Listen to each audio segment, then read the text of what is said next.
Hello, ഇന്ന് ഞാൻ കർക്കിടക മാസത്തിലെ പത്തിലത്തോരൻ വെക്കാൻ വേണ്ടിയിട്ട് ഇലകളൊക്കെ പറിച്ചെടുക്കാൻ വേണ്ടിയിട്ട് ഇറങ്ങിയതാട്ടോ.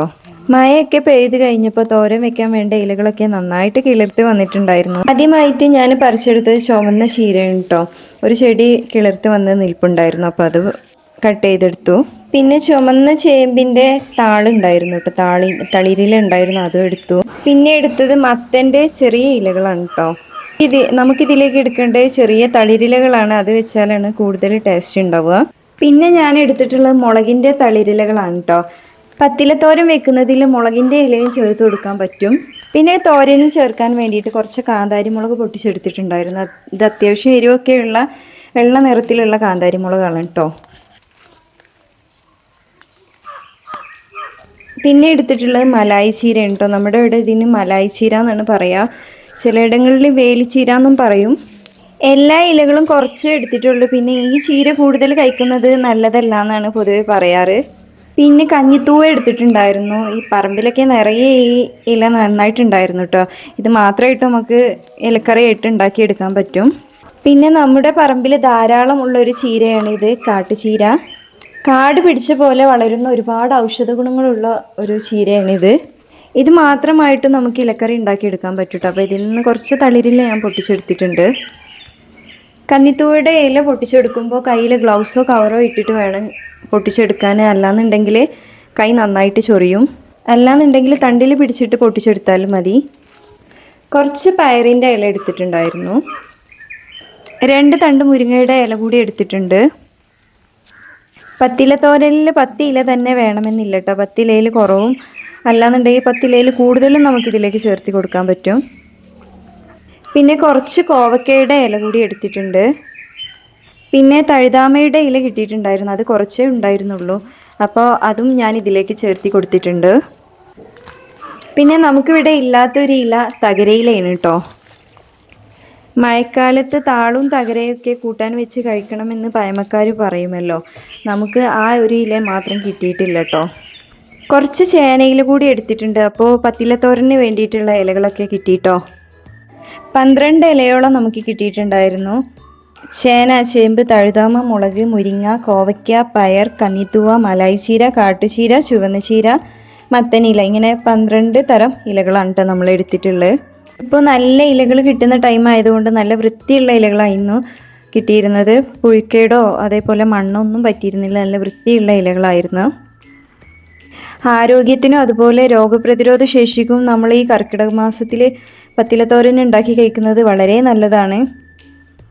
ഓരോ ഇലക്കും അതിൻ്റേതായിട്ടുള്ള ഗുണങ്ങളും ഉണ്ടല്ലോ. അപ്പോൾ അതുകൊണ്ട് എല്ലാവരും ഇത് വീട്ടിൽ ഉണ്ടാക്കി നോക്കുക. നമുക്ക് ലഭ്യമായിട്ടുള്ള ഇലകൾ മാത്രം വെച്ച് നമുക്കിത് ഉണ്ടാക്കിയെടുക്കാം. അപ്പോൾ പത്തിലത്തോരൻ ഉണ്ടാക്കാൻ വേണ്ടിയിട്ട് ഇലകളൊക്കെ വൃത്തിയായി കഴുകിയെടുത്ത് വെള്ളം വാർത്തതിന് ശേഷം ചെറുതാക്കി കട്ട് ചെയ്തെടുക്കണം. ഇനി ഒരു പാൻ അടുപ്പത്ത് വെച്ച് ചൂടാക്കി വെളിച്ചെണ്ണ ഒഴിച്ചതിന് ശേഷം നമുക്ക് കുറച്ച് ചെറിയുള്ളി തൂമിച്ചെടുക്കാം. ഇലക്കറി വെക്കുമ്പോൾ കൂടുതൽ ചെറിയുള്ളി ചേർത്തി കൊടുക്കാം കേട്ടോ. അതാണ് വളരെ ടേസ്റ്റി ആയിട്ടുള്ളത്. സാധാരണ ഇല തോരൻ വെക്കുന്ന പോലെ തന്നെയാണ് ഞാനിത് ഉണ്ടാക്കിയെടുക്കുന്നത്. തേങ്ങായും കാന്താരിയും കൂടെ അരച്ച് ആ അരപ്പ് ഇതിലേക്ക് ചേർത്ത് കൊടുക്കുന്നുണ്ട്. ഇനി ഇതിലേക്ക് ഇല ഇട്ട് കൊടുത്തിട്ട് മൂടി വെച്ചിട്ട് വേവിച്ചെടുക്കാം. ഇതിൽ നിന്ന് ഇറങ്ങി വരുന്ന വെള്ളത്തിൽ വേണം ഇത് വെന്ത് വരാൻ.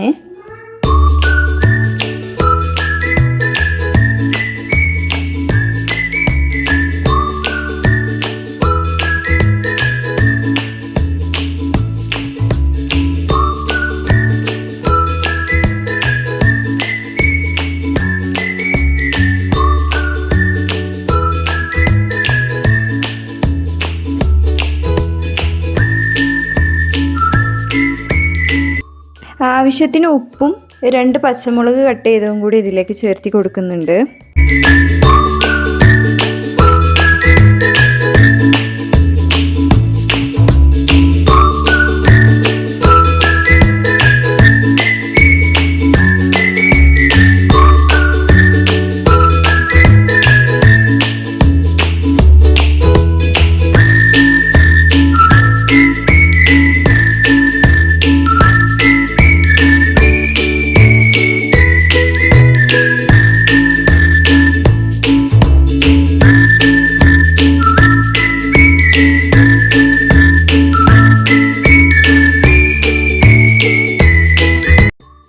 അപ്പോൾ ഇല ഇവിടെ വെന്ത് വന്നിട്ടുണ്ട്. ഇനി ഇതിലേക്ക് നമുക്ക് അരപ്പ് ചേർത്ത് കൊടുക്കാം.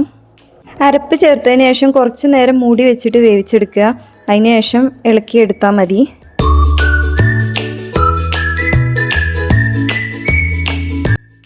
ഇന്ന് ചോറിനൊപ്പം കഴിക്കാൻ പത്തിലത്തോരനുണ്ട്. അതുപോലെ ബാക്കിയുള്ള കറികളും കൂടെ ഞാൻ ഇതിൻ്റെ കൂടെ റെഡിയാക്കി എടുത്തിട്ടുണ്ട്. ചെറുപയർ വേവിച്ചെടുത്തിട്ടുണ്ടായിരുന്നു കേട്ടോ. അപ്പോൾ ഞാനത് ഉള്ളിയും വറ്റൽമുളകും വെച്ചിട്ടൊന്ന് മൂപ്പിച്ചെടുക്കുന്നുണ്ട്. ചോറിൻ്റെ കൂടെ കഴിക്കാൻ വേണ്ടിയിട്ട് ഇടയ്ക്കൊക്കെ ഇതേപോലെ വൻപയറോ ചെറുപയറോ ഇതേപോലെ ഉണ്ടാക്കിയെടുക്കാറുണ്ട്.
ഇന്ന് ഇതൊക്കെയാണ് കേട്ടോ ചോറിന് വേണ്ടിയിട്ട് നമ്മൾ തയ്യാറാക്കിയിട്ടുള്ള വിഭവങ്ങൾ.